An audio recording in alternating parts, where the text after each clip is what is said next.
দীর্ঘ 4 ঘন্টার বিশাল একটা পথ পাড়ি দিয়ে অবশেষে আমি আমার গন্তব্যে পৌঁছাইলাম। ভাইদের জন্য 200 পিস অরিজিনাল টাইগার মুরগির বাচ্চা এবং হচ্ছে কিছু মেডিসিন নিয়ে আসছি।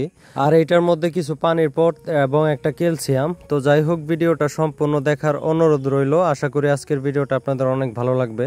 মোটামুটি সবকিছু বুঝিয়ে দেওয়ার পরে এখন ভাইদেরকে বিদায় দেওয়ার পালা। আর ওনারা আসছে হচ্ছে ময়মনসিংহ হালুয়াঘাট থেকে, মোটামুটি সীমান্তবর্তী এলাকার মানুষ। আমার পক্ষ থেকে তাদের জন্য অনেক শুভকামনা রইল। আসসালামু আলাইকুম, শুভ সকাল। আশা করি সবাই অনেক ভালো আছেন। আমি আল্লাহর রহমতে অনেক ভালো আছি। আজকের তারিখটা হচ্ছে 15 জুন, রোজ রবিবার। সকাল সকালে হচ্ছে বাচ্চা বাছাই করার জন্য বসে গেলাম। এগুলো হচ্ছে একদিন বয়সী অরিজিনাল মারেক্স এবং ব্রনকাইটিস ভ্যাকসিন করা টাইগার মুরগির বাচ্চা। তো গত পরশু দিন হচ্ছে কিশোরগঞ্জ থেকে এক ভাই, কিশোরগঞ্জ নিকলি থেকে এক ভাই 100 পিস টাইগার মুরগির বাচ্চা অর্ডার করছিল।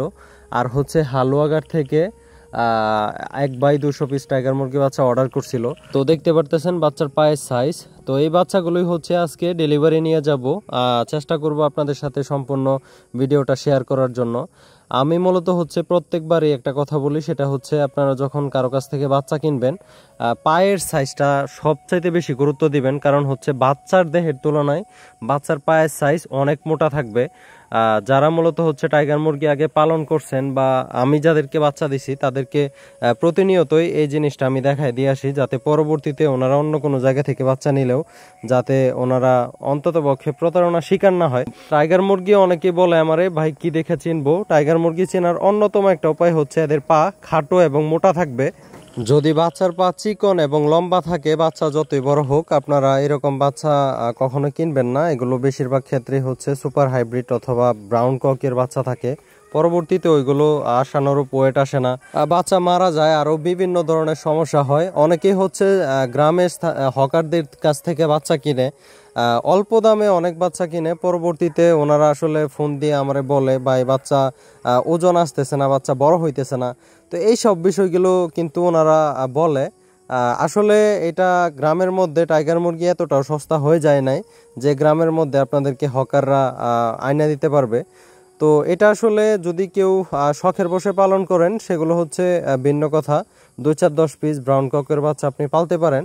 এগুলো দেখতে এরকমই লাল হবে, কিন্তু পরবর্তীতে বাচ্চা বড় হওয়ার সাথে সাথে এগুলো হচ্ছে সাদা কালার অথবা একেবারে বাদামি কালার হয়ে যায়।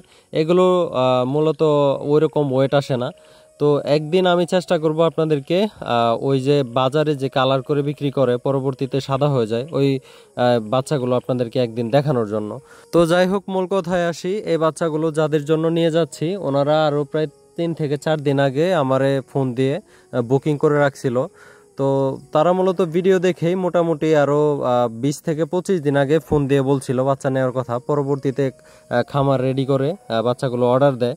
তো আমিও চেষ্টা করছি সর্বোচ্চ ভালো মানের বাচ্চাগুলো দেওয়ার জন্য। দেখতে পারতেছেন মোটামুটি 6 থেকে 8টা কালার হবে আশা করি। তো দেখতে পারতেছেন বাচ্চার কোয়ালিটি। তো যারা আসলে মুরগি পালন করেন তাদেরকে আর নতুন করে বাচ্চা দেখানোর কিছু নাই। আর যে ভাই মূলত অর্ডার করছিল উনি মূলত বলছিল যে কিছু প্রাথমিক যে মেডিসিনগুলো এগুলো নিয়ে যাওয়ার জন্য, আর কিছু খামারের আসবাবপত্র যেরকম খাবার পাত্র, পানির পাত্র, হোপার, এগুলো কিনে দেওয়ার কথা বলছিল। যেহেতু সময় কম, তারপরে চেষ্টা করব যথাসম্ভব, সর্বোচ্চ চেষ্টা থাকবে আমার। তো এখানে সময় নষ্ট করছি না, দেখা হচ্ছে সরাসরি ময়মনসিংহ শহরে গিয়ে। তো দীর্ঘ একটা পথ পাড়ি দিয়ে অবশেষে 4 থেকে 4.5 ঘন্টার ব্যবধানে ময়মনসিংহ শহরে এসে পৌঁছালাম। আমি এখন যে জায়গায় অবস্থান করতেছি এটা হচ্ছে ময়মনসিংহ ব্রিজের মোড়, আপনারা হয়তো চিনবেন। আর এখানে হচ্ছে ভাইয়ের জন্য কিছু প্রাথমিক মেডিসিন নিয়ে আসছি। এটার মধ্যে হচ্ছে লাইসোবিট, তারপরে হচ্ছে সেফাওয়ান, থায়াবিন এবং হচ্ছে একটা রেনামাইসিন। আর এদিকে হচ্ছে মূলত বোতলের মধ্যে যে পানির পাত্রগুলো লাগায় ওইগুলো বাইরের সাথে নিয়ে গিয়ে কিনলাম। আর হচ্ছে আরও একটু ঘোরাঘুরি করছি। কিছু খামারের আসবাবপত্র যেরকম হোপার, তারপরে হচ্ছে খাবার পাত্র, পানি পাত্র। যেহেতু দুপুর টাইম হয়ে গেছে, এখন মোটামুটি 2টা বাজে। তো দোকানপাট অনেকগুলো বন্ধ করে ফেলছে। আমি অনেক খোঁজাখুঁজি করছি বাইরে নিয়ে, কিন্তু ওইভাবে পাই নাই। তারপরেও ওনাদেরকে যত সম্ভব যা কিছু শেখানোর ওইগুলো শিখাই দিছি। এদিকে দেখতে পারতেছেন 5টা পানির পাত্র আনছি। আর হচ্ছে এখানে ক্যালফ্লেক্স একটা ক্যালসিয়াম, এটা খুবই ভালো একটা ক্যালসিয়াম। তো মুরগি পালনের জন্য এই কয়েকটা মেডিসিন হচ্ছে বাধ্যতামূলক, প্রাথমিক মেডিসিন হিসেবে এগুলো লাগে। তো যেহেতু ওনারা নতুন, আমার যদি কেউ আসলে কিছু বলে মেডিসিন সম্পর্কে বা ইয়া সম্পর্কে, আমি যদি আমার সময় হয় তাহলে আমি অবশ্যই নিয়ে আসি। তো যাই হোক, আর এইদিকে আমি জরিটা আপনাদেরকে দেখাইলাম। দেখেন বাচ্চাগুলো প্রত্যেকটা জরির মধ্যে চঞ্চল অবস্থায় আছে। 4-5 ঘন্টা জার্নি করার পরে বাচ্চা তেমন একটা হালকা হয় নাই, কিছুই হয় নাই। আর অনেকে আমার জিজ্ঞেস করে যে এইভাবে বাচ্চাগুলো মূলত কত ঘন্টা সার্ভাইভ করতে পারে। ইজিলি 12 থেকে 15 ঘন্টা সার্ভাইভ করতে পারে। আর অনেকে আরেকটা জিনিস জানতে চায়, সেটা হচ্ছে আমি কোন কোন এরিয়াতে মূলত বাচ্চা দিই। আমি মূলত হচ্ছে যেরকম ময়মনসিংহ, তারপরে গাজীপুর, কিশোরগঞ্জ, টাঙ্গাইল, ওইগুলোতে নিজে যায় ডেলিভারি করার চেষ্টা করি।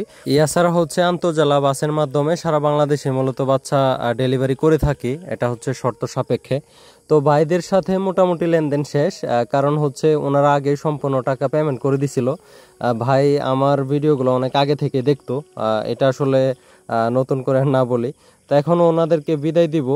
এদিকে হচ্ছে ভাইদের সাথে ছোট্ট করে একটা ভিডিও ক্লিপ নিলাম। অনেকেই আমার বলেন যে ভাই ক্যামেরার সামনে আসেন, তো তাদের জন্যই মূলত হচ্ছে ছোট্ট একটা ক্লিপ। চেহারার অবস্থা দেখতে পারতেছেন খুবই খারাপ, কারণ জার্নি করলে আসলে শরীরের অবস্থা খুব বেশি ভালো থাকে না। আগামীকালকেও আবার ডেলিভারি আছে। এত কিছুর পরে আলহামদুলিল্লাহ মনের মধ্যে সবসময় একটা আনন্দ থাকে, কারণ আমি নিজের কাজ নিজে করি। তো অবশেষে ভাইদেরকে বিদায় দিয়ে দিলাম। দেখতে পারতেছেন ওনারা চলে যাচ্ছে এখন। এখান থেকে বাসে করে ওনারা ওনাদের বাসায় চলে যাবে। তো যাই হোক, ভিডিওটা আজকের মতো এখানে শেষ করবো, আর দীর্ঘায়িত করবো না। ভিডিওটা কেমন লাগছে অবশ্যই কমেন্ট করে জানাবেন। আর যদি কারো কিছু জানা থাকে তাও কমেন্ট করবেন, আমি চেষ্টা করবো কমেন্টে রিপ্লাই দেওয়ার। আর খামার বিষয়ে কিছু জানতে চাইলে অবশ্যই কল করবেন স্ক্রিন থেকে নাম্বার নিয়ে। তো ভালো থাকবেন সবাই, নতুন ভিডিও দেখার আমন্ত্রণ রইল। আসসালামু আলাইকুম, আল্লাহ হাফেজ।